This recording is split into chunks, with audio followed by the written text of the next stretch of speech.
네, 시청자 여러분 안녕하십니까? 구본상입니다. 저희 MBC 충북에서는 지난 6일 지방선거 당선인들을 모시고 당선 소감과 함께 앞으로의 정책 방향을 들어보고자 합니다. 자, 이번 교육감 선거는 3선에 도전하는 현직 교육감과의 대결이기 때문에 박빙일 것이라는 예상이 우세적이었습니다만 보수 진영 후보 단일화에 성공하고 또 교육 현장의 변화의 요구, 변화의 바람이 불면서 윤건영 후보가 과반을 훌쩍 넘는 득표율로 당선에 성공을 했습니다. 자, 그래서 오늘 저희가 특별대담 첫 번째 시간으로 바로 충청북도 교육감 윤건영 교육감 당선인을 모시고 여러 가지 말씀 들어보겠습니다. 안녕하십니까? 안녕하십니까? 네, 반갑습니다. 토론 이후에 오랜만에 뵙는 것 같습니다. 자, 그러면 당선 소감부터 일단 좀 들어볼까요? 존경하고 사랑하는 충북 도민 여러분, 그리고 유권자 여러분, 교육가족 여러분, 이번에 여러분이 선택해서 충청북도 교육감에 당선된 윤건영 인사드립니다. 먼저 여러분의 선택에 의해서 교육감에 당선이 되었습니다만 그동안 함께 토론 과정에서 함께 해주셨던 우리 김병우 후보님 심심한 위로의 말씀을 드립니다. 그리고 단일화 과정에서 함께 해주셨던 심의보 교수님, 김진규 교수님께도 진심으로 감사드립니다. 선거 과정에서 여러 가지 어려운 점이 있었습니다만 제가 당선이 된 것은 충북 도민 여러분의 새로운 교육의 변화에 대한 기대, 그리고 학부모님들이 학생들, 자녀들에 대한 그 교육 문제에 대해서 갖고 있는 우려가 그들이 표출됐고 그 과정에서 저에게 오히려 큰 책임을 안게 해주셔서 한편으로는 너무 감사하고 또 한편으로는 이제 어깨가 무거워집니다. 어쨌든 저를 도와주신 분들도 뭐 앞으로 계속 지켜봐 주셔야 되겠습니다만 저를 지지하지 않으셨던 도민이나 유권자 여러분께서도 충북교육 발전에 의해서 그리고 기성세대가 후세대들 위해서 무엇을 할 것인가에 대한 고민이 많은데요. 우리 함께 하시면서 충북교육 발전을 위해서 큰 성원과 도움 부탁드립니다. 네. 감사합니다. 지금 이제 인사 말씀 속에서도 이제 김병우 후보에게 이제 위로의 말씀도 전하셨습니다만 사실 이제 김병우 후보 상대 후보와 큰 격차를 보이면서 당선에 성공을 하셨어요. 예. 뭐 변화의 바람에 대한 기대 때문이다라는 표현도 조금 전에 쓰셨습니다만 실제로 좀 분석하실 때 어떤 이유 때문이라고 생각하시는지요? 예, 지금 말씀하셨듯이 무엇보다도 제가 2월 3일 날 예비후보 등록한 이후에 영동부터 단양까지 여러 차례 순회하면서 많은 도민 그리고 유권자님들을 배웠는데요. 뭔가 변화가 필요하다는 얘기를 많이 하셨고 그것이 고스란히 이 선거 결과에 반영됐다고 생각합니다. 네. 그것이 가장 큰 원인으로 생각이 들고 두 번째는 제가 인사드릴 때 명함을 드리면서 이렇게 이제 말씀을 나누다 보면 가장 많이 강조하셨던 것이 10분 중에 뭐 8분, 9분은 단일화 문제를 말씀하셨어요. 예. 제가 봐도 도전자 세 사람이 각자 다닐 때에 그 도민들이 대하는 것과 처음에 양자 단일화, 그다음에 네. 삼자 단일화 이후에 그 실제 너무 큰 변화를 느꼈습니다. 그래서 아마 이번에 서로 양보하고 공정한 경쟁을 통해서 그 단일화를 이루는 것이 가장 큰 결과에 큰 영향을 끼쳐서 생각이 들고 또 하나 마지막으로 그렇다고 하더라도 무엇보다도 저를 도와주셨던 캠프의 여러 분들 또 조건 없이 우리 기성세대가 해야 될 후세대들에 대한 그 교육에 대한 열망과 또 바람 그리고 변화에 대한 의무감, 책임감 가지시고 함께했던 저를 위해서 봉사하셨던 많은 선거를 관련된 캠프에 조직 관련된 여러분들이 정말 헌신적으로 도와주신 것이 큰 격차를 벌이는데 있었는데 세 번째 요인이라고 생각이 듭니다. 네. 자, 이번 선거에서 또 가장 쟁점이 됐던 부분은 역시 학력 문제라고 생각이 됩니다. 학부모들에게 굉장히 민감한 사안이기도 하고 실제로 당선인께서도 당선되시고 첫 일성으로 학력 부분을 분명히 말씀을 하셨거든요. 그래서 이 부분에 대해서 어떤 계획 갖고 계신지 궁금합니다. 우선 뭐 객관적인 그 근거로 한국교육과정평가원에서 나온 자료나 또 국회의원들이 요구해서 공개한 자료 이런 데서 보면 상대적으로 다른 시도보다 우리 충청북도가 몇 가지 면에서 학력이 많이 그 미흡하고 떨어졌다는 것은 뭐 나와 있는 근거고요. 거기에 대해 코로나 사태 때문에 뭐 전국적으로 더 큰 학력 저하가 있었고 뭐 이 문제에 대해서는 누구나 알고 있습니다만 이 지난 정부에서 기초학력 보장법을 제정했습니다. 네. 작년 9월에 제정을 해서 올 3월부터 이미 시행되고 있는데 기초학력이 떨어지는 것이 교육부 차원에서 너무 확연히 드러나기 때문에 이래서는 우리 국가의 미래가 없다고 판단이 돼서 법으로 제정한 거거든요. 네. 그리고 여러분 지금 곧 도의회가 다시 개원한다고 하는 얘기를 듣고 있는데 그 최경천 의원이 발의했다고 합니다. 네. 충청북도도 그 학력 향상을 위한 조례가 지금 그 제정이 돼서 발안되어 있고 그 논의되고 있는 과정이거든요. 그러니까 네.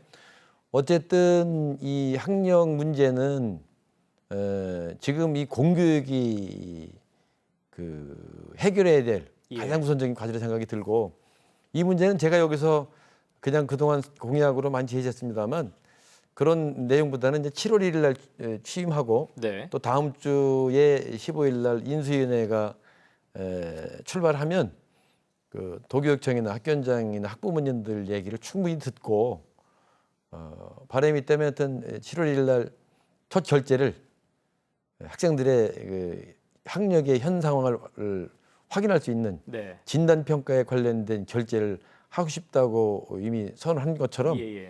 하여튼 그 과제를 최우선적으로 현장의 목소리를 듣고 어떻게 하면 이 문제를 해결하고 네네. 극복할 것인가 그리고 우리 미래도 있고 우리 후대들 청소년들이 미래를 준비할 수 있는 그 하나의 큰 계기로 뭐 학력 신장만이 아니라 인성교육도 있고 네네. 또 각자가 좋아하는 여러 가지 잠재적 능력이 있기 때문에 그걸 무시하는 것이 아니고 그런 모든 걸 할 수 있는 가장 기본적인 기초 소양이 필요한 것이거든요. 네. 그래서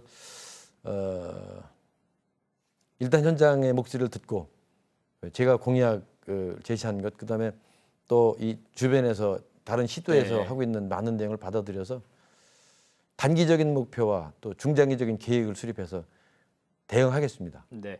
의지는 확실하시다는 걸 다시 한번 저희가 예. 느낄 수 있으면서 또 아울러 실제 수장이 되셨기 때문에 예. 실제로는 좀 신중하고 두루 아우르겠다는 말씀까지 좀 인상적이었습니다. 예. 저희가 코로나19도 지난 2년 동안 우리 사회를 다 휩쓸었습니다. 교육 현장도 굉장히 타격을 많이 받고 변화가 있을 수밖에 없었던 그런 곳인데요. 예. 원격 수업으로 인해서 격차라고 할까요? 이제 그것도 이제 실제로 그동안에 이제 학부모님들이 학생들 학교 보내놓고 실제로는 잘 모르시다가 예. 이제 그런 원격 수업이 되면서 그야말로 현장의 민낯 수준을 좀 보게 됐다라는 말씀 제가 많이 들었거든요. 예. 그러면서 이제 그 부분에 대한 격차에 대해서도 참 큰 문제가 되고 있는데요. 이런 부분은 어떻게 좀 해결해 나가실 방안이신가요? 우리가 이제 교육학이나 학교 현장에서 전반적인 그 교수학습 방법의 논리를 보면 원격 수업은 먼 미래에 이루어질 수 있는 것이라고 예상했고 네네. 그러니까 간헐적으로 이제 활용됐던 것인데 이번에 코로나 사태 때문에 학교를 가지 못하면서 이제 아주 본격적으로 원격 수업이 이루어졌습니다. 그 원격 수업에 뭐 여러 가지 얘기 있습니다. 특징은 자기 관리가 뚜렷하고 스스로 그 학습할 수 있는 능력이 있는 학생들한테는 큰 차이가 없습니다. 오히려 더 자기가 원하는 네네. 방법대로 할 수 있기 때문에 그런데 이제 그런 원격 수업을 할 수 있는 환경, 그 적당한 기기나 적당한 시설 같은 게 없는 환경에 있는 학생들, 네. 그다음에 아직도 이제 미성년이기 때문에 자기 관리 능력, 네. 자기 학습을 할 수 없는 학생들, 그건 뭐 개개인의 문제가 아니라 이제 그 시대의 그 발달 상황에서는 예. 어쩔 수 없는 것인데 그러한 학생들에겐 이 원격 수업이 오히려 학업 능력도 떨어지고 또 그 고립된 집에서 이제 오랫동안 지내다 보니까 사회성도 떨어지고 대인관계 능력이 떨어지기 때문에 네네.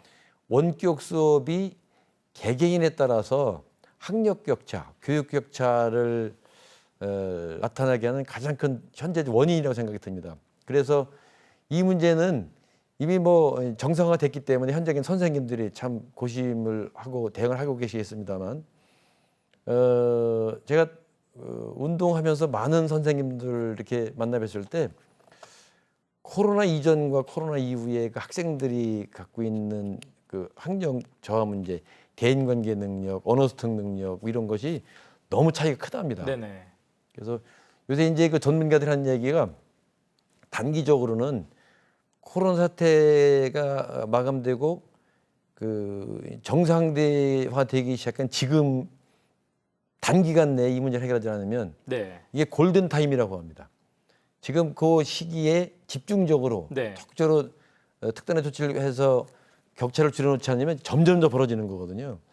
그러면서 사실은 이것이 단기간 내에 큰 차이가 아니라고 생각했던 것이 네. 세월이 가면 갈수록 큰 벌어진다. 격차가 벌어져서 빠른 시일 내에 단기적으로는 빠른 시일 내에 그 2년여 동안 코로나 사태로 인해서 벌어졌던 그런 학력 격차, 교육 격차 또 각각 개개인이 가지고 있는 사회성, 인성 문제에 대해서 대책을 강구해야 되겠고 네. 또 중장기적으로는 이제 이 문제가 그렇게 또 단기간 내에 해결할 수 있는 일은 아니거든요. 예. 그래서 뭐 저는 지금 어떻게 하겠는지를 파악하고 나서 7월 달이 되면 직접 현장을 다니면서 선생님들과 네네. 협의해서 골든 타임을 놓치지 않도록 예. 그 문제에 대해 선생님과 협의하면서 학생들을 위해서 그 회복하기 위해서 그 교육 회복력을 위해서 최대한 집중을 해서 올 중으로는 다른 것보다 네. 그 문제는 지금 꼭 필요한 것이기 네네. 때문에 하여튼 최대한 집중해서 역량을 다 동원하겠습니다. 예. 지금 골든 타임이라는 말씀까지 하셨기 때문에 굉장히 민감하게 네. 그 부분을 좀 바라보고 계신 것 같습니다. 그렇습니다. 자, 선거 과정에서 뭐 어느 후보든지 마찬가지겠습니다만 정말 수많은 공약들이 발표가 됐습니다. 예. 뭐 유권자들이 사실 다 일일이 기억할 수가 없기 때문에요. 이제 당선인 신분으로서 대표적인 것 주요 공약 한 3가지만 굵직하게 좀 소개를 해주신다면요. 다차원적 평가 시스템을 제가 제안했습니다. 그러니까 네. 어떤 분야에 전문가가 되고 그 응용을 할 수 있으려면 가장 기본적인 개념 이해부터 네. 핵심적인 그 지식이 있어야 되는데 그런 핵심적인 개념이나 지식을 알고 있는지도 평가해봐야 되는 거거든요. 예. 그럴 때는 지식 중심의 평가도 필요하단 말이죠. 네. 그것 갖고 서열화 매기고 뭐 석차해서 반영하는 게 아니고 평가다운 평가는 실제 너무나 다양하기 때문에 그런 다차원적 평가를 할 수 있는 방안을 강구하겠다. 이게 제일 첫 번째고요. 네네. 최근에 그런 그 연구 보고서가 있습니다. 호주 과학자와 미국의 과학자가 합동 연구한 결과에 보면 한 인간이 단기간 내에 지력이나 인성이 빨리 향상될 수 있는 환경은 80권에서 300권 정도의 책 있는 공간이라고 합니다. 네. 그래서 저는 이미 이제 다른 여러 관련된 분들과 논의도 해봤는데 중국에 있는 향토 기업과 그 지역에 있는 학교와 이렇게 결연을 맺고 해서 학생들에게 읽을 수 있는 책을 네네. 향토 기업이 이렇게 좀 제공해 주는 방법, 시대 흐름에 맞는 인문학적 상상력, 과학적 상상력, 역사 상상력을 기를 수 있는 그 독서를 활성화하는 게 두 번째고요. 네. 마지막에 제가 좀 한다면 지방자치제와 그 교육자치 그 리더들이 좀 합심 협력해서 예.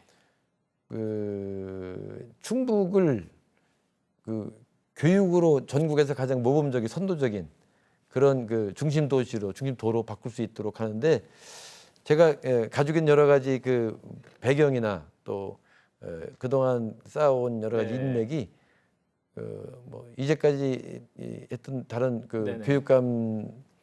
교육감님들과 뒤지지 않을 정도로 오히려 그 큰 부분을 좀 조건을 갖고 강점으로 있다. 예. 뭐 토론 때도 그 부분에 대한 역설을 좀 많이 하셨던 예. 기억이 납니다. 예, 그렇게 세 가지를 말씀드리겠습니다. 예.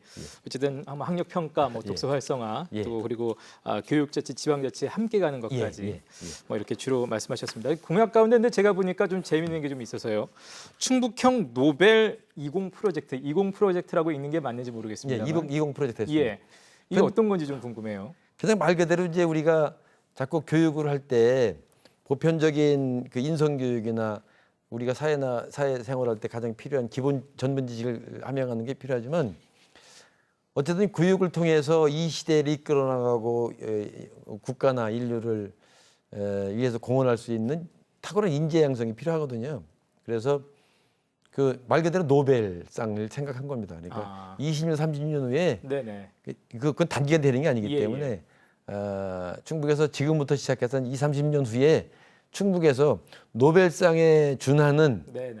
상을 받을 정도의 우수한 그 인재, 엘리트를 양성해서 지역사회에 공헌도 하고 국가에 공헌할 수 있는 그런 그 창의적 인재 양성을 하자 하는 선언적인 의미의 이제 프로젝트입니다. 그래서 실제 이제 그런 과정이 되면 우리 지역에 뭐 방사관 가속기도 지금 이제 곧 네. 설치가 될 것이고 그런 우리 지역에 있는 산업의 특성과 연계를 져서 세계적인 과학자나 또 세계적인 그런 연구소와 그 결연도 맺고 초빙을 해서 우리 청소년 학생들이 정말 그런 그 네. 본인이 원하는 분야의 그 대가들 그다음에 전문적인 기술을 접할 수 있게 체험을 하게 해서 아주 어려서부터 큰 꿈을 이루게 해주자.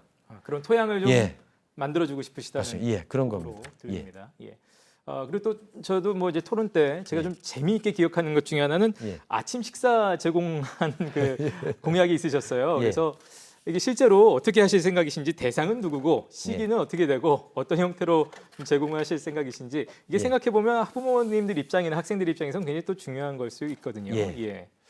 제가 이제 공약 개발하면서 그 느꼈던 것 중에 학생들이 평상시에 대화하는 것 중에 많은 대화 중에 하나가 학교에서 식사하는 메뉴 가지고 또 그 직장인들도 그렇습니다, 네. 사실. 그 어떤 네. 메뉴에 뭘 먹어서 뭐 기분이 좋고 나쁜 것에 대한 그 네. 대화의 중요한 그 큰 비율을 그렇죠. 차지하고 있어서 그 고민하는 차에 점심 저녁이 따지는데 아침 얘기를 했었습니다. 그래서 실제 뭐 모든 학생들에게 아침 급식을 제공하는 것은 여러 가지 문제가 많고 실제 쉬운 건 아니라고 생각이 들고 네. 또 하나 아침 급식까지 제공하면 사실은 그 식사는 밥상머리 교육도 있고 가정에서 같이 해야 될 중요한 것이기도 하거든요. 그런데 최근에 보면 아침을 굶고 오는 학생들이 많고요. 또 맞벌이 부부가 있는 가정에서는 뭐 특별한 사유 때문에 아침 식사를 못하고 하는 학생들이 많아서 그 비율을 조사해 보니까 그게 예상보다 상당히 큽니다. 한 20, 30% 학생들이 식사 안 오는 거라고 그래서 네. 제가 그 발표할 때 보면 수요자 중심 합식 급식 제공이라든지 수요자 중심 간편식 네. 제공 학식 명칭은 수요자 중심의 간편식 제공이라는 말로 정리를 했는데 예를 들어서 뭐 이제 앱을 좀 이렇게 개발해 가지고 예. 전날 다음날 아침에 굶고 올 예상된 학생들 정말 여러 가지 환경 때문에 네네네. 아예 못 먹는 학생들은 사전에 다 준비를 해주고 평소에 자기 식사를 하다가도 내일 아침에 식사를 집에서 제공하지 못할 거다 하면 이제 각각 그 부모님들이 네. 전날 그 신청을 하면 그런 이제 이렇게 계약된 업체에 그 주문을 해가지고 아침에 굶고 온 학생들한테 자동으로 이제 학교에 오면 특정한 장소에서 네네. 간편식을 그 식사할 수 있도록 네. 하는 그런 체제로 해서 그 기존에 있는 체제 가지고 급식을 제공한다고 하는 것 때문에 나타나는 그런 문제점도 해소가 되고 또 아침 조식 제공한다면 선생님들의 업무도 과중하다 생각이 네네. 드는데 그런 걸 다 좀 이렇게 간소화하고 제도를 활용하면서도 굶고 오는 학생들 예. 아침을 많이 먹어야 그것이 하루 종일 에너지가 발생하고 그 체력도 네네. 그렇고 그 공부할 수 있는 조건이 되기 때문에 예 그런 의미에서 이제 수요자 중심의 간편식 네. 제공이라는 말로 정리를 했습니다. 그래서 큰 틀에서 보면 그게 뭐 100억 이상의 예산이 든다고 이제 예. 그 분석한 데 나오는데 그건 이제 전원을 대상으로 식사할 때 네네. 150억 내외를 얘기하는데 이렇게 아침 집에서 먹고 오는 게 소중하게 생각하는 부모님들 많이 있거든요. 뭐 저희들도 아침에 무조건 네네네. 밥을 먹고 출근해야 된다 생각했기 때문에 그리고 아침에 그 가족들과 하는 그 식사가 대화가 그 세끼 중에 저녁은 각자 들어오니까 네. 가정에서 그 대인관계나 부모와 자식 간의 밥상머리 교육이 가장 잘 이루어진 게 아침인데 네. 아마 뭐 전원 학생들에게 또 전원 무상급식이 아니라 그렇게 필요하고 네. 꼭 우리가 보살펴야 될 예. 학생들 중심으로 간편식을 제공하는 것으로 고민을 했었습니다. 네. 일단 막상 또 시행되면은 예. 뭐 학생들이라는 게 분위기도 있고 예. 뭐 교우들하고의 관계성이나 이런 것도 있기 때문에 또 예. 학부모님들도 그렇고 굉장히 많이들 좋아하시면서 신청하실 수도 있겠다는 생각도 좀 듭니다. 되기는. 아니 그래서 인기가 있으면 예. 그건 뭐 당연히 더 제공하고 네. 그 과정에서 어떤 문제가 발생할지를 뭐 네. 신축적으로 대응해서 유연하게 대처하겠습니다. 네. 자, 이제 7월 1일부터 예. 본격적인 임기가 시작이 됩니다. 얼마 남지 않았는데 이제 그 사이에 인수위에서도 활동을 해야 되겠고 예. 지금 인수위 구성도 다 이제 뭐 발표가 돼서 예. 이제 시행이 되는 걸로 알고 있습니다. 준비 뭐 잘 되시고 계신가요? 어떻습니까? 예. 인수위원 이게 이제 그 법에 교육감 인수위는 위원장, 부위원장 그리고 인수위 10명에서 총 12명으로 구성되도록 있고 뭐 실무위원이나 사무직으로 이렇게 돼서 법이 정리돼 있기 때문에 일단 위원장, 부위원장을 포함한 12명의 인수위원은 이미 그 이제 기자회견을 통해서 발표를 했습니다. 네네. 그래서 이제 그 전제로 그 인수위 사무실은 그 자연과학교육원에 3층에 지금 준비를 하고 있고요. 네. 다음 주 15일 날 본격적으로 출범을 해서 한 달여 동안 인수 작업을 하려고 준비 중에 있습니다. 네. 자, 아까도 이제 말씀으로 교육감 되고 나서 첫 번째 이 사인하는 내용은 이제 학력에 대한 부분 예. 하고 싶다고 말씀하셨고 실제로 주요 공약에도 아까 학력 평가를 먼저 말씀하셨기 때문에 예. 그런 학력 진단 결과 이제 학력 진단 하신다면 예. 그 결과에 따라서 이제 교육 정책이나 방향도 많이 달라질 수도 있겠다 이런 생각이 듭니다. 어떻습니까? 지금도 제가 이제 학력 신장이나 기초학력 보장한다고 얘기하니까 오늘도 어떤 그 시민사회 단체에서 제 공약이 10년을 후퇴시킬 공약으로 본인들은 보고 있다 이런 을 해서 제가 깜짝 놀랐는데 네. 평가를 한다고 그래서 그 평가가 그렇게 그 지필평가 내지 뭐 서열화에 대한 평가가 아니고요. 이미 아까 말씀드렸듯이 다양한 평가를 하고 또는 이제 최근에 충북에서는 지금 한학교육을 적용하고 있다는데 제가 여러 업체를 접해봤습니다. 이미 다른 시도에서는 한 달에 9천여 원의 비용을 지불하면 에듀테크 관련된 첨단 기업에서 네. 그 아이에 관련된 분야, 그 학생이 갖고 있는 어떤 그 학력의 수준을 평가를 해가지고 진단한 보고서까지 본인도 보고 학부모도 보고 교사도 보고 하는 그런 자료가 지금 공유되고 있어요. 네. 물론 이제 그것이 기계에 의해서 데이터나 인공지능에 의해서 한 사람을 평가하는 것에 대한 편견의 문제점을 얘기 많이 하는데 네. 그런 가치가 개입된 게 아니고 예를 들어서 특정한 음악이나 특정한 어느 분야의 그 전문가가 되기 위해서는 아주 기본적인 개념 이해부터 시작돼야 되고 예, 예. 기본적인 지식이 전제가 돼야 거기서 창의성, 상상력이 나오는 거란 말이죠. 그러니까 그 평가를 한다고 하는 것이 과거지향적인 게 아니고 오히려 첨단 에듀테크도 활용하면서 네. 각자가 가지고 있는 학생들의 그 개개인의 그 잠재적인 능력이나 또 좋아하는 것이나 또 잘할 수 있는 것이나 이런 거를 파악할 수 있는 방향으로 하기 때문에 사실 쉽지는 않습니다. 네네. 그런데 기존 에듀테크를 활용하는 전통적인 의미 평가를 할 때는 딱 정해져 있습니다. 그런데 지금은 여러분 요새 지금 뭐 우리나라 대기업 같은 경우도 인재 채용할 때 과거에는 이렇게 일시에 저 전반기 뭐 3월에 네네. 한번 뽑고 하반기에 뽑고 지금 그렇지 않고요.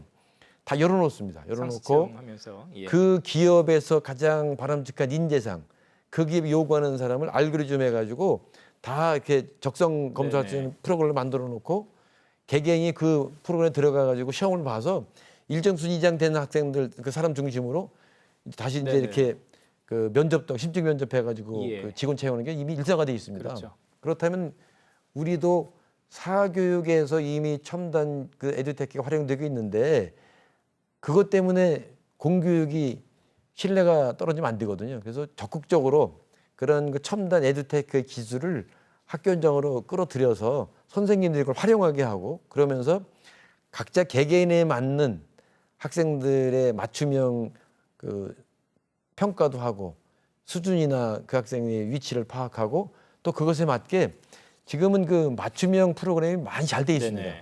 그래서 학생들 어떤 수준에 맞으면 수준에 맞게 다양한 그 강의도 네. 있고 또 과거에 우리가 그냥 교실에서 선생님 일방적으로 강의하는 것이 아니라 예. 그 요새 그 학생들에게 지금 뭐 일부 학생들 지금 다 패드가 지금 제공돼 있거든요 무료로. 예. 그러면 그 앞에 그 노트북에 상당하는 패드가 있기 때문에 그걸 통해서 하다 보면 네네. 우리가 과거에 우리가 공부할 기성세대 공부할 때 있던 평가는 전혀 다른 시대에 예. 다양한 평가 방법에 다양한 활용도가 있습니다. 예. 그래서 저는 그 지금 시대에 나타나는 새로운 기술을, 새로운 에듀테크를 활용해서 평가를 해야 된다. 네. 그러면서 선생님들의 업무 부담도 줄어들 수 예. 있고 맞춤형으로 탁월성 교육을 할 수 있다고 생각이 들어서 쉽지는 않을 겁니다. 예. 그 에러도 이제 착오도 있을 것이고 이제 진행되는 과정에서 여러 가지 부담도 있을 텐데 다른 시도에서 이미 하고 있고 제가 몇 개 업체하고 이렇게 접해보고 그 전문가 상의해 보니까 저는 가능하다고 판단이 네. 될 때가 공약으로 제시했습니다. 예. 뭐 의사들로서도 사실 이유 원인을 알아야 거기에 맞게 처방을 하니까요. 그렇습니다. 그런 예. 면에서의 학력 진단에 계속 예. 역설하시는 것 같습니다. 예. 자, 어찌됐든 충북으로서는 8년 만에 교육계 수장이 바뀌었습니다. 예. 그뿐 아니라 사실은 이제 보수 진영의 후보가 이제 당선이 되었기 때문에 많은 예. 분들이 아무래도 큰 변화를 예상할 수밖에 없습니다. 그래서 예. 아까도 뭐 행복학교에 대해서 장점이 많다 이런 표현도 하셨습니다만 예. 김병우 현 교육감의 역점 사업이었죠. 행복씨앗학교. 이것이 과연 어떻게 뭐 축소될 것이냐, 폐지될 것이냐, 수정될 것이냐 많이들 어떤 가능성들에 대해서 얘기하고 예상들을 합니다. 실제로 어떻게 생각을 하고 계신가요? 그래서 제가 그 후보 예비 후보 등록하면서 그러면 제가 어떤 관점에서 충북 교육을 접근할 것인가 이제 많은 전문가들 제 주변에 뭐 이제 같은 공부를 같이 하는 이제 뭐 고등학교 교장 선생님 활동하는 이제 지인도 있고 뭐 친구들 그래서 많이 논의하면서 제가 제시한 게 지속 가능한 충북 교육이라고 했습니다. 예. 그 지속 가능이라고 하는 그 의미가 환경 문제 때문에 제공되긴 했지만 최근에는 뭐 월드뱅크나 OECD 뭐니 세계적으로 나타나는 가장 큰 세계적 인류가 직면하는 문제를 해결하는 화두로 지속 가능이라는 단어가 나오고 있어요. 예. 지금의 어떤 문제를 얘기할 때 현재를 볼 것이 아니라 우리 후세대들이 우리가 하는 행동 때문에 어떤 영향을 받을 것인가까지 생각해야 된다. 현재의 문제가 아니라 앞으로 있을 미래까지도 지속 가능한 문제를 봐야 된다는 것이 이제 그 환경 문제였었는데 지금은 교육도 마찬가지입니다. 그래서 제가 지속 가능한 충북 교육이라고 말할 때 그 8년 동안에 이루어진 것들이 분명히 공과가 있단 말이죠. 그러면 네. 공은 이어가고 과는 좀 개선하고 한다는 차원에서 얘기를 했고 그런 차원에서 행복씨앗학교나 혁신학교 이것도 뭐 완전히 갑자기 그냥 뭐 2학기 다 없애고 한다는 것이 그건 불가능해 해서는 안 되고요. 지금 그런 프로그램을 활동하겠는 학생들이 있고 네. 학부모가 있고 그것은 이미 연간 계획도 다양한 계획에 수립해서 하는 것이지 교육이 그렇게 선생님들이 뭐 이렇게 본인이 예, 예. 학자 금방 하는 게 아니고 국가 교육 과정이 있고 도단위 교육 과정이 있고 학교 교육 과정이 있고 또 교사 자신도 연초에 1년 계획을 다 세워서 수업을 하는 거기 때문에 그런 과정 속에 있는 하나의 혁신학교를 그렇게 단기간 내에 바꿀 수는 없다고 생각합니다. 다만 2014년 이후에 경기도에서 그 시발이 돼서 충북으로 넘어와서 그 혁신학교 행복씨앗학교가 만들어졌는데 그 당시에 분명히 그랬습니다. 막 다 반대할 때 네. 미래지향적이다.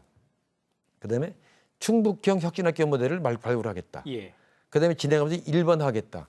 일부 학기에 4천만 원 이상의 예산을 주지만 단계적으로 이걸 시범 모범을 해가지고 일정 단계가 지나면 모든 학교에 다 확산시키고 일반화시키겠다. 이렇게 세 가지를 얘기했는데 지금 현 상황에서 그 세 가지가 8년 정도면 더 검증돼야 되고 그것에 대한 분명한 해결돼야 된다고 예, 생각합니다. 그런데 이번에 그 나오셨던 그 김병우 후보님, 현 교육감님께서 1차 때 혁신학교를 얘기했고 두 번째 도전해가지고 그 두 번째 네네. 2기 때에 그 공약에는 행복씨앗학교 2.0이라고 워딩을 했어요. 제목을. 예.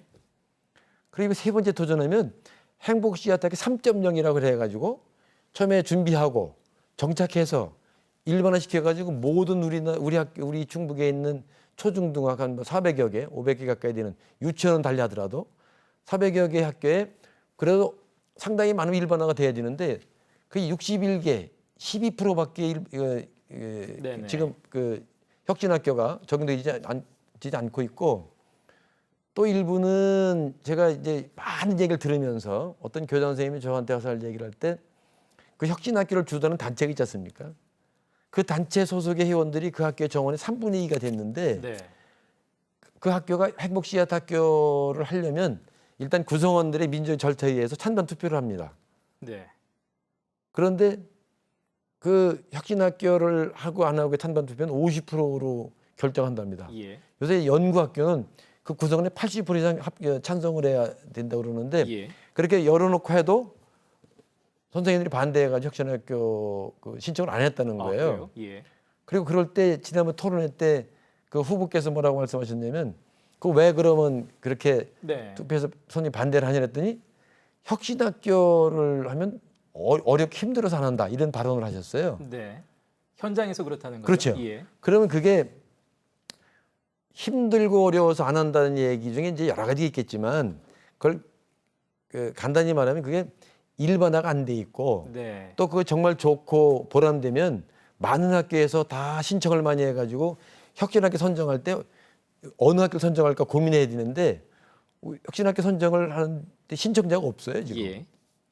그러니까 지금 제가 그냥 잘 되고 있고 누가 봐도 이게 잘 되는데 지난 그 8년 동안 누가 했고 제가 새로 등장해서 그 과거에 있는 것이기 때문에 부정한 이런 차원이 아니라 8년 동안 이루어진 그 내용에 대한 평가나 진행된 과정을 보면 일반화도 안 됐고 충북형 혁신 모델이 나온 것도 아니고 또 그것에 의해서 나와서 8년 동안 이루어졌으면 지금 중학교 학생들은 이미 대학도 가고 또 성인이 됐을 텐데 그분들이 그런 학교에서 다니는 학생과 네네. 그렇진 학생과 뭐가 구분된다든지 네. 더 적극적으로는 경기도에서 그 혁신학교가 만들어질 때는 소위 그 교실이 붕괴된다든지 학교 소멸 지역에서 그 극복 방안으로 나온 게 사실은 혁신학교거든요. 예.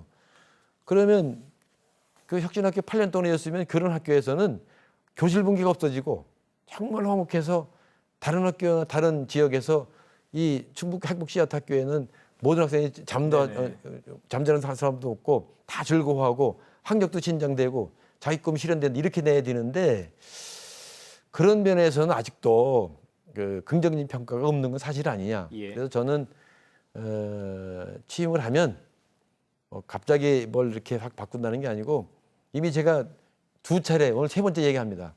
제가 7월 1일 취임해서는 올 1년 동안 나머지 6개월 동안은 네. 이미 우리 학교는 연간 계획표가 있어요. 연초에 업무 분장 다 네네. 하고 교육과정 다 연간 계획 세워가지고 진행하는 예. 거거든요. 그건 존중하겠다는 겁니다. 예. 다만 그 과정에서 혁신학교를 비롯한 모든 것을 다 현황 파악하고 실태 분석하고 난 뒤에 내년 초에 여부를 결정하겠습니다. 네. 그리고 이제 그 내용 중에서도 그 행복씨앗학교에 장점 많이 있습니다. 학교가 민주화되고 유연화됐다든지 네. 선생님들이 그 전에 안 했는데 지금 뭐 따로 뭐 더 한다는 게 아니고 예. 전문적 학습 공동체라고 그래서 같이 모여서 협동 연구도 하고 협업도 하면서 그 다양한 학교의 교실의 변화를 주도하고 있기 때문에 오히려 그런 건 더 그 지원도 많이 하고 네네. 권장도 하고 존중해줘서 더 좋은 건 더 변화하고 더 강화를 시키고 지금 말하는 것처럼 특정 학교에만 그거를 주고 예. 또 그것이 오히려 그걸 원하는 사람들이 승진의 도구로 활용된다든지 특정한 단체 특정한 사람들만의 공간이 이루어진다든지 또 그걸 통해서 잘못하다 보니까 뭐 선생님들의 권위가 붕괴되는 것도 있습니다만 그것이 오히려 그 학교의 모든 운영을 책임지고 있는 교장 선생님의 권위가 권위주의는 없어져야 되지만 권위는 존중해줘야 예. 되거든요. 그래서 이게 뭐 책임은 다 그냥 교장 선생님한테 미루고 학교가 뭐 좀 그 바람직하지 못한 방향을 간다든지 이런 것에 대해서는 분명히 짚고 네. 넘어가야 될 것이다. 그래서 이렇게 오늘 갑자기 제가 교육감이 됐다고 그래서 예. 기준에 있는 것을 완전히 다 예. 부정하는 것은 아니고 말씀하겠습니다. 신중하고 분명히 말씀드리면 현장의 선생님들이나 학부모님, 네네. 학생들의 의견을 듣고 난 뒤에 실태를 분석하고 난 뒤에 네. 대책을 마련하겠습니다. 예. 자, 앞서 오늘 쭉 말씀하시면서 인사라는 단어 한 번 나왔습니다. 사실 이제 교육계 수장이 바뀌었다는 것은 교육계 내부로 봤을 때 이제 인사권자가 달라졌기 때문에 뭐 다 두루 교육감께서 다 하실 수가 없기 때문에 사람을 잘 쓰는 것도 굉장히 중요하리라 생각이 듭니다. 당연히. 예. 그래서 교육감으로서 인사 철학 혹은 인사 기준이랄까요? 어떤 걸 생각하고 계시나요? 지금 어제 오늘 요새 며칠 동안 뭐 7월 인사도 있고 9월 인사도 있고 근데 그게 임박해서 뭐 하루 이틀에 되는 게 아니고 네. 몇 개월 전부터 준비를 해야 되기 때문에 저도 이미 좀 보고를 받고 있는데 네. 고민이 많으신 것 같습니다. 최근에 한 인사를 보면 지금. 예. 그렇게 해서는 안 될 내용이 많이 보입니다. 네. 그래서 어떤 저는 면에서 그런 그렇습니까? 것부터 예. 뭐 특정인 중심으로 인사가 이루어진다든지 네. 또 위인설관 형태로 이런 전문직을 뽑는데 그 예. 특정한 분야의 전문직을 뽑았으면 그 전문직을 뽑은 그 사람은 그 분야에 한 5년 동안 전문성을 향상시켜서 충북 전체의 전문가로서의 활동을 해야 되는데 그렇게 뽑은 사람을 그 분야에 그 임명을 하는 게 아니고 다른 분야에 네네. 임명한 사람이 많아요. 또 일반직 같은 경우는 그게 어쨌든 이게 이제 뭐 9급부터 3급, 2급까지 어떤 그 3급까지 네네. 절차가 있고 일정한 연령이 되면 이렇게 순환할 수 있는 예. 그런 구조가 되는데 너무 그런 그 연령이나 그런 그 직급을 고려하지 않고 네네. 그 혁신적으로 해놔가지고 파격적인. 네. 이게 지금 꽉 막혀 있는 게 많아요. 그래서 제가 오늘도 보면서 참 답답함을 내고 이걸 어떻게 풀을까. 근데 그 이미 그 기준이 있고 그 규칙이 있기 때문에 못 바꾸면 일정 단계에 있는 분들은 사실은 근무하시면서도 미래 희망이 없는 분들이 너무 많더라고요. 예. 그래서 지금 고민입니다. 제 생각에는 인사는 이것이 자리 한정되어 있고 많은 분들이 있기 때문에 어떤 형태를 해도 거기에 혜택을 받는 분이 있고 소외당하는 분이 있어요. 예. 그래서 인사 문제는 제로섬 게임이기 때문에 완벽할 수는 없습니다. 예. 다만 그 자리에 가는 사람은 자기가 당당히 갔다고 생각이 들고 그 자리에 가지 못하는 사람도 그 자리에 가는 사람이 나름대로 인정할 수 있고 뭐 저 정도면 나도 그냥 어떻게 보면 수용할 수가 없다 하는 상식과 공정에 맞게 인사를 할 수 있는 그런 기준을 두고 해야 되는데 예. 그렇지 않은 부분이 있는 것 같습니다. 예. 그래서 지금 제가 이제 여러 가지 고민을 해서 그런 폐단이나 문제점은 인수위 시절에 다양한 자료 요구해가지고 분석하고 또 그걸 공개하겠습니다. 그리고 나서 7월에 제가 취임하고 나면 좀 엄격한 아니면 또 공정한 아니면 나름대로 우리가 지켜야 될 인사 기준을 정하면 그 기준대로 인사 행정을 할 것이고요. 예. 그 과정에서 뭐 반복해 말씀드린다면 그 많은 분들이 그냥 좀 내가 그 자리에 못 갔어도 수긍할 어쩔 수 없이 있는. 예. 수용할 수 있는 정도의 인사 그게 상식이라 생각이 들고 예. 하여튼 모든 인사는 그런 마음을 가지고 네. 어떤 사람을 그 자리에 보내도 그분의 평판이나 또 그분의 능력이나 이렇게 진영을 가려가지고 자기들 그 편이라고 하는 사람들이 그냥 집중적으로 한다든지 예. 그 교사에서 교장으로 그 초빙하는 그런 제도도 예. 그것이 정말 그런 그 교장 자격을 갖고 있지는 않지만 그분이 그 분야에 대해서 정말 탁월하고 누가 봐도 그런 리더가 됐을 때 그 학교에 운영할 때 충분히 가능하다 이런 분이 있으면 사실은 선생님 중에도 자격 아직 교사 중에도 예. 교장으로 발탁될 수 있어야 된다고 봐요. 그런 그 제도를 열어놓는 건 좀 필요하다고 보고요. 예. 단지 그 과정에 특정한 단체 사람이 네네. 15명 중에 12명을 다 그 단체 사람을 예. 뽑았다면 이거는 말이 안 되는 거지 않습니까? 그래서 그런 폐단 같은 경우는 바꿔야 된다고 생각이 네. 듭니다. 분명한 좀 생각을 갖고 예. 계신 것 같습니다. 예. 자, 어쨌든 이제 치열했던 선거는 끝이 났습니다. 예. 특히나 이제 이 교육계이기 때문에 더더욱 이제 선거 후에 소통 화합들을 이제 얘기하시는 분들도 많고 기대들을 많이 하실 텐데, 자, 이런 반복 갈등을 어떻게 하면 좀 줄여 나가고 또 화합해 나갈 수 있을지 이런 부분도 고민 많이 하셨을 것 같습니다. 어떻습니까? 이제 제가 교육감된 입장에서는 뭐 여러 그 단체가 있어요. 교사를 노동자로 보는 예. 단체도 있고 교사를 전문가로 보는 단체도 있습니다. 예. 또 그게 뭐 과거엔 불법에서 이 합법화돼 있기 때문에 그런 자기 주장이나 자기가 할 수 있는 얘기는 열려놓은 상태에서 해야 된다고 보고 다만 네. 그런 과정에서 한 인간으로서 한 직업인으로서 한 노동자로서 한 전문가로서 그 자기 주장이나 집단의 가치나 그 표출은 가능하다 보는데 그것이 공교육이 추구해야 할 학생들 청소년들의 꿈과 끼를 키우고 개발하고 또 공교육이 가져야 될 근본적인 교육의 목표를 달성하는데 모두가 다 진력하면서 또 다른 방향에서 그런 걸 한다면 항상 더 존중해야 된다고 보고요. 네. 뭐 인권이 가지고 있고 생존권이나 노동권이 있을 때 그건 우리가 가지고 고유한 권한이란 말이죠.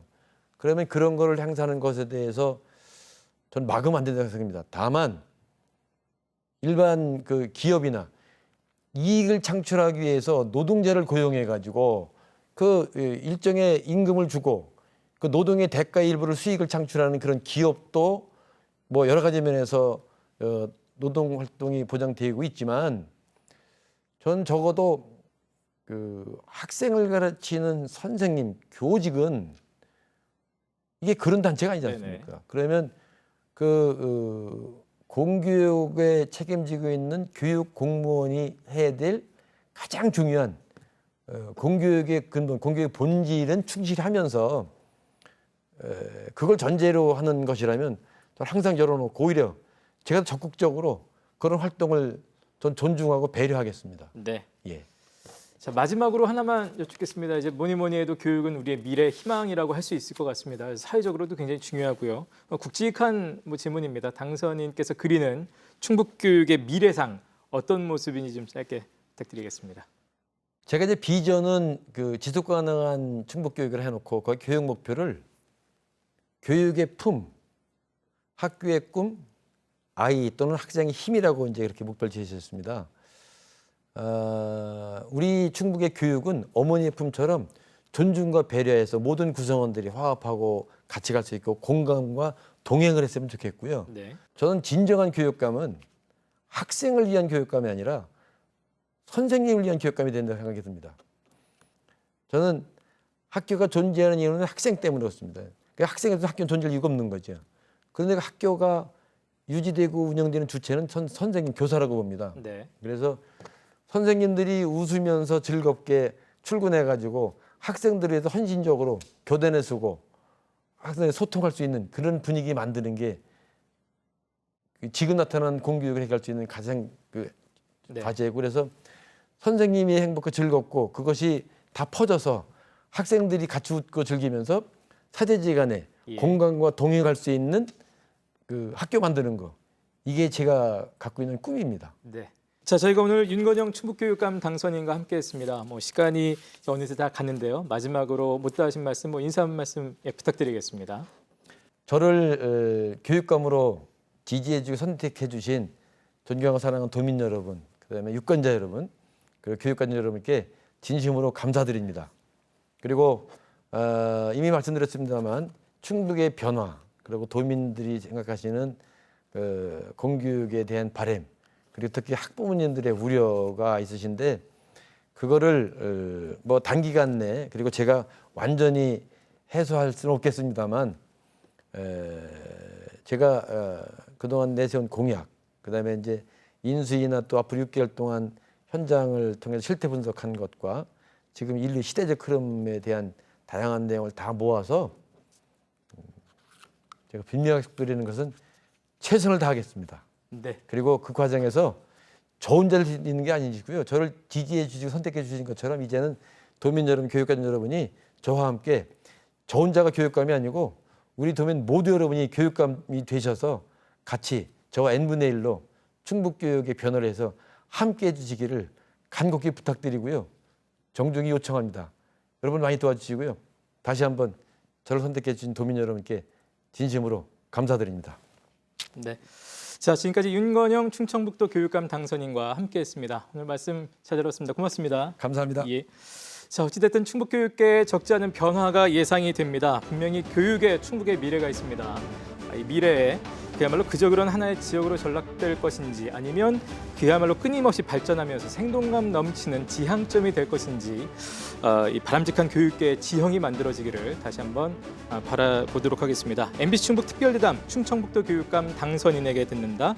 여기서 마치겠습니다. 시청해주신 여러분 고맙습니다.